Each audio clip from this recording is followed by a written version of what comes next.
बंधुगण नमस्कार, जय जगन्नाथ। बंधुगण आज आम जा खंडगिरी उदयगिरी गुंफा बुलिबा। खंडगिरी उदयगिरी गुंफा बुलिबा संगे संगे खंडगिरी गुंफारे थिबा माँ दुर्गा माँ काली मंदिर अच्छी सेठी दीर्घ दिन धरी पूजा करुथिबा नना संगे किछि समय कथा हेबा तांकटू किछि अनुभूति शुणिबा माँ दुर्गा और माँ काली विषय वीडियो शेष रे बंधुगण देखिबा उदयगिरी गुंफार आकर्षण राणी गुंफा आउ सर्वशेष देखा वीडियो शेष केमती पत्थर को खोली माटी तलू केमती गोटे पोखरी अच्छी ता भितर जो सब बेल पानी रुहे से पोखरी वीडियो शेष देखा एवं माँ विषय किसी अनुभूति नवा। आसतु देखा खंडगिरी उदयगिरी गुंफार किसी दृश्य। थोड़ा क्लोज या मैंने माहिती सांगण्याची सुरुवात करली। इस गिरी का नाम होता है उदयगिरी। अभी जहाँ तक है और इसके अपोजिट में और एक पहाड़ है जिसका नाम होता है खंडगिरी। मंदिर आप देखते हैं टेम्पल जो नया मंदिर आप देखते हैं वो खंडगिरी है। लेकिन वो जो मंदिर बनाया गया वो 1952 का है, 1952 का बनाया गया दिगंबर जैन मंदिर। तो अभी जिसे आप लोग उदयगिरी कहते हैं इसका प्राचीन नाम होता है कुमारीगिरी और जिसे खंडगिरी कहते हैं उसका प्राचीन नाम होता है कुमारगिरी। भारत सरकार ने इसका नया नाम दिया उदयगिरी।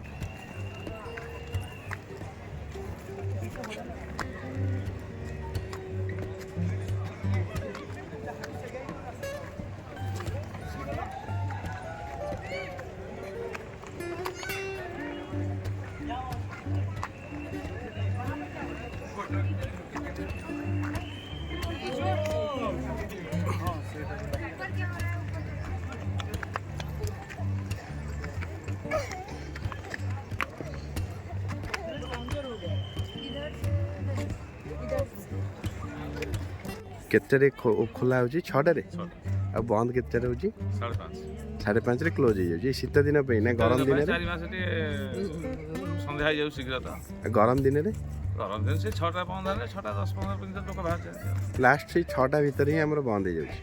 तो समस्त 6टा पूर्व आसिले टिकेट करी देखि परिबे सुविधा। आज्ञा।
ନାନା ନମସ୍କାର। ଜୟ ଶ୍ରୀରାମ। ନାନା ଆପଣ ଇଏ ଆମର ଖଣ୍ଡଗିରି ମନ୍ଦିରର ଯେଉଁ ଗୁମ୍ଫା ଖଣ୍ଡଗିରି ଗୁମ୍ଫାର କେଉଁ ମନ୍ଦିର? ଇଏ ଆଜ୍ଞା ହେଉଛନ୍ତି ବାରଭୁଜା ଦୁର୍ଗା ବାରଭୁଜା କାଳୀଙ୍କର ମନ୍ଦିର। ବାରଭୁଜା ଦୁର୍ଗା ମାଙ୍କ କେଉଁଟା ମୂର୍ତ୍ତି? ମାଆଙ୍କର ଆମର ଏଇ ଯେଉଁ ଡାହାଣ ସାଇଡ୍ ହେଉଛନ୍ତି ଦୁର୍ଗା ମୂର୍ତ୍ତି, ବାମ ସାଇଡ୍ରେ ହେଲେ କାଳୀ ମୂର୍ତ୍ତି। ଆଉ ଇଏ ହେଉଛନ୍ତି ମା ମାନେ ଜିଅନ୍ତା ଦେବତା। ଏମାନେ ହଜାର ହଜାର ବର୍ଷ ପୂର୍ବରୁ ମା ଏଠି ବିରାଜମାନ କରିଛନ୍ତି। ଏଠି ଆମର ବହୁ ସାଧୁ ସନ୍ଥ ମୁନି ଋଷି ମାନେ ତପସ୍ୟା ସ୍ଥଳୀ। ଇଏ ବହୁତ ସିଦ୍ଧପୀଠ। ଇଏ ପୀଠରେ ଆଦିଦାତ୍ରୀ ମାତା ହେଲେ ମା ବାରଭୁଜା ଦୁର୍ଗା ଓ ବାରଭୁଜା କାଳୀ। ଏ ଖଣ୍ଡଗିରି ଉଦୟଗିରିର ଆଦିଦାତ୍ରୀ ମାତା। ଏଠି ବହୁତ ପଞ୍ଚସଖା ବି ସିଦ୍ଧି ଲାଭ କରିକି ଏଠୁ ଯାଇଛନ୍ତି। ଏଟା ସିଦ୍ଧପୀଠ ମାଳିକା ବନ୍ଦିତ ଜାଗା। ଏଠି ଅସମ୍ଭବ ଜିନିଷ ଭଲ ଭଲ ଜିନିଷ ବି ଏଠି ଅଛି ଆପଣ ଦେଖିବାକୁ ପାଇବେ ଆପଣଙ୍କର ଖଣ୍ଡଗିରିରେ। ଏଠି ଗୁପ୍ତ ଗଙ୍ଗା ଅଛି, ଆକାଶ ଗଙ୍ଗା ଅଛି, ରାଧାକୁଣ୍ଡ ଅଛି, ଶ୍ୟାମକୁଣ୍ଡ ଅଛି, ଦେବସଭା ଅଛି, এইଭଳି ଇତ୍ୟାଦି ଚେମିଳି ଗୁମ୍ଫା, ଆପଣ କାଳୀ ଗୁମ୍ଫା ଇତ୍ୟାଦି ଇତ୍ୟାଦି ବହୁତ କିଛି ଗୁମ୍ଫା ରହିଛି। ବହୁତ କିଛି ସାଧୁ ସନ୍ଥଙ୍କର ଲୀଳା ଏଠାରେ। ଆଉ ହଜାର ହଜାର ବର୍ଷରୁ ଏ ମା ହେଉଛନ୍ତି ଜିଅନ୍ତା ମା। ତାଙ୍କର ମୁଁ ପାଉଁଜ ଆବାଜ ରାତିରେ ଶୋଇଲା ବେଳେ ମୁଁ ଏକୁଟିଆ ଶୁଏ ମାଆଙ୍କର ଶୁଣିଛି। ଏ ମା ଯାହା କହି ଡାକନ୍ତି ସେ ଦୁଃଖୀମାନଙ୍କର ଭକ୍ତମାନଙ୍କର ମନସ୍କାମନା ପୂର୍ଣ୍ଣ କରନ୍ତି। ଏ ଦୁର୍ଗା ମାତା ଦୁର୍ଗା ସମସ୍ତଙ୍କର ମନବାଞ୍ଛା ପୂରଣ କରନ୍ତି। ସେଥିପାଇଁ ଦେଶ ବିଦେଶ ବହୁତ ଲୋକ ଏଠାକୁ ଧାଇଁ ଆସନ୍ତି ଏଇ ମାଆକୁ ଦର୍ଶନ କରିବା ପାଇଁ। ଲୋକମାନେ କୁହନ୍ତି ଏଠି ଯାହା ମାନସିକ କରନ୍ତି ସମସ୍ତଙ୍କର ପୂରଣ। ହଁ ବାବା, ଏଟା 100% ମୁଁ ନିଜେ ଅନୁଭବ କରିଛି। ବହୁ ଲୋକ ଏଠି ଆସିକିରି ଭଣ୍ଡାର ଦେଉଛନ୍ତି। ଯେଉଁମାନଙ୍କର ଜୟଯୁକ୍ତ ହେଉଛି ସେମାନେ ଆସିକିରି ବହୁ ସଂଖ୍ୟାରେ ଏଠି ଭଣ୍ଡାର ଚାଲିଛି। ଆହୁରି ବି ଗୋଟିଏ କଥା, ଯେଉଁମାନେ ହସ୍ପିଟାଲରେ ଏକଦମ ଅସୁସ୍ଥ ଲୋକ ଯେଉଁମାନେ ଆଇସିରେ ଢୁକିଛନ୍ତି ସେମାନେ ଏଠି ଅଖଣ୍ଡ ଦୀପ ଜଳେଇଛନ୍ତି। ସେମାନଙ୍କର ଭଲ ହେଇକି ସେମାନେ ଘରକୁ ଆସୁଛନ୍ତି। ବହୁ ଆଡମ୍ବରରେ ଆସି ଏଠି ମାଆକୁ ନମସ୍କାର କରି ଆନନ୍ଦରେ ଭୋଗ ରାଗ କରି ବହୁ ଲୋକଙ୍କୁ ଖାଇବା ପିଇବା ବି କରୁଛନ୍ତି। ନମସ୍କାର ନାନା, ଆପଣଙ୍କୁ ଶୁଣି ବହୁତ ଖୁସି ଲାଗିଲା। ଆହୁରି ୟା ପରେ ତ ଆମର କୁମ୍ଭ ମେଳାଟି ହବ, ମାଘ କୁମ୍ଭ। ଏଠି ଆମର ମାଆଙ୍କର ସବୁବେଳେ ଦିନ ରାତି ଯାତ୍ରା ଚାଲିବ। ଏଠି ବହୁ ହଜାର ହଜାର ଲୋକଙ୍କ ଖାଇବା ପିଇବା ଚାଲିବ।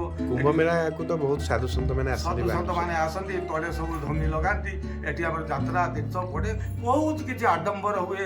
ମାଘ ମାସ ସପ୍ତମୀ ଆମର ଯେଉଁ କୁହନ୍ତି ସରସ୍ୱତୀ ପୂଜା ପରେ ପରେ ଇଏ କେବେ ଆରମ୍ଭ ନାନା କୁମ୍ଭ ମେଳା? ମାଘ ସପ୍ତମୀ ଆଉ ଶେଷ କେବେ? ଶେଷ ହବ ଆପଣଙ୍କର 9 ଦିନ ପରେ ଶେଷ ହେଇଯିବ। 9 ଦିନ ରହେ ଯାତ୍ରା ବି ହୁଏ। ଏଠି ବହୁତ ଅପେରା ବି ପଡେ। ମେଳା ହଉଛି 9 ଦିନ। ଅପେରା ବଡ ବଡ ଅପେରା ହଁ, ବଡ ବଡ ଅପେରା ଆସନ୍ତି। ଏଠି ଆମର ଖଣ୍ଡଗିରି 2-3 କିଲୋମିଟର ଆପଣ ଲୋକାରଣ୍ୟ ହେଇଯାନ୍ତି। କିନ୍ତୁ ମୁଖ୍ୟ ଆକର୍ଷଣ ଥାନ୍ତି ବାହାରୁ ଆସୁଥିବା ସାଧୁ ସନ୍ଥ ମାନେ। ଆଜ୍ଞା, ଯେଉଁ ସାଧୁ ସନ୍ଥ ବାହାରି ଦେଶ ବିଦେଶରୁ ଆସୁଛନ୍ତି ଏଠି ଏକଠା ହୋଇ ଯିଏ ଧର୍ମ ବାଡ଼ି କରୁଛନ୍ତି, ଯିଏ ଯାହା ଯେମିତି ରକମ ପାରୁଛନ୍ତି କରୁଛନ୍ତି, ସେମାନଙ୍କୁ ଦେଖିବା ପାଇଁ ତାଙ୍କରି ପାଇଁ ମେଳା। ଏ ମେଳା ହେଉଛି କାହା ପାଇଁ? ଏ ସାଧୁ ସନ୍ଥ ଆସୁଛନ୍ତି କାହା ପାଇଁ? ଏ ସ୍ୱୟଂ ମା ଆଦିଦାତ୍ରୀ ମାତା ଜଗତ ଜନନୀ ଏଇ ହେଉଛନ୍ତି ମା ଦୁର୍ଗା ନମ। ୟାଙ୍କରି ଲୀଳା ବାବା। ୟାଙ୍କରି ଲୀଳା ଗୋଟେ ସାଧୁ ସନ୍ଥମାନଙ୍କୁ ଆଣି ଏଠି ଗୋଟେ ବଡ଼ ମେଳା କରୁଛନ୍ତି। ଦେଶ ଦୁନିଆ ବିଦେଶରୁ ଲୋକ ବି ଆସିକି ଏଠି ଉପଭୋଗ କରୁଛନ୍ତି, ବହୁତ ଆନନ୍ଦ ନେଉଛନ୍ତି। ମାଆକୁ ଦର୍ଶନ କରିକି ସେମାନେ ଧନ୍ୟ ହେଉଛନ୍ତି। ନାନା, ଆପଣଙ୍କଠୁ ଶୁଣି ମାଙ୍କ ବିଷୟରେ ବହୁତ ଖୁସି ଲାଗିଲା। ଆପଣଙ୍କ ଦ୍ୱାରା ବହୁତ ଲୋକ ଶୁଣିବେ। ନମସ୍କାର ନାନା, ଜୟ ଜଗନ୍ନାଥ। ଜୟ ଜଗନ୍ନାଥ, ଜୟ ମାତା ଜୟ ଜୟନ୍ତୀ ମଙ୍ଗଳା କାଳୀ ଭଦ୍ର କାଳୀ କପାଳିନୀ ଦୁର୍ଗା ଶିବା ଖବରଧାତ୍ରୀ ସୁଧାତୁସ୍ତୁତି ମା ଭଗବତୀ ମା ଯଜମାନଙ୍କର ଦେଶବାସୀଙ୍କର ମଙ୍ଗଳ କର ମା, ଦେଶ ଉଦ୍ଧାର କର ମା, ଦୟା କର।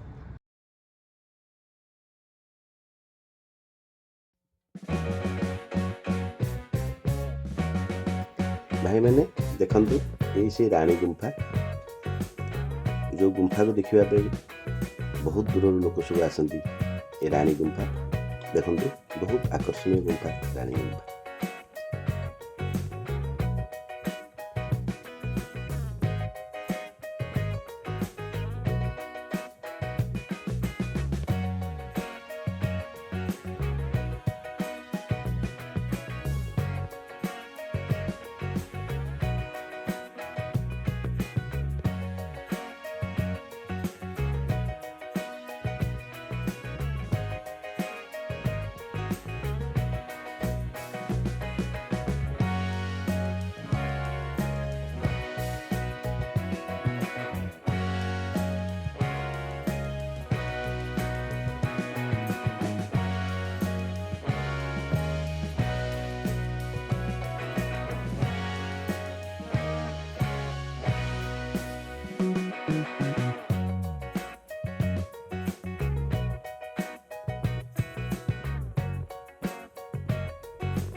ଦେଖନ୍ତୁ ଭାଇମାନେ ଏଇ ସେ ପୋଖରୀ ଯେଉଁ ପୋଖରୀ ମୁଁ କହୁଥିଲି ସର୍ବୋଚ୍ଚ ଭିଡ଼ିଓ ଶେଷରେ ଦେଖିବା। এই ପୋଖରୀ କି ଦେଖିବା ପାଇଁ ବି ଉଦୟଗିରି ଗୁମ୍ଫାକୁ ବହୁତ ଲୋକ ଆସୁଛନ୍ତି। ଏତେ ପଥର ଭିତରେ ସେତେବେଳେ ସବୁ ଲୋକମାନେ କେମିତି ପୋଖରୀ ଖୋଳି ଗୋଟେ ପରମାନେଣ୍ଟ ସଲ୍ୟୁସନ୍ ବାହାର କରିଛନ୍ତି ଯେଉଁଠି ପାଣି କେବେ ଶୁଖୁ। ବନ୍ଧୁଗଣ ଯଦି ଭିଡ଼ିଓଟି ଭଲ ଲାଗିଥିବ ସବସ୍କ୍ରାଇବ୍ କରିଦିଅନ୍ତୁ, ଲାଇକ୍ କରିଦିଅନ୍ତୁ। ପୁଣି ଦେଖା ହେବ ଆଉ ଗୋଟେ ନୂଆ ଭିଡ଼ିଓରେ। ନମସ୍କାର ବନ୍ଧୁଗଣ, ଜୟ ଜଗନ୍ନାଥ।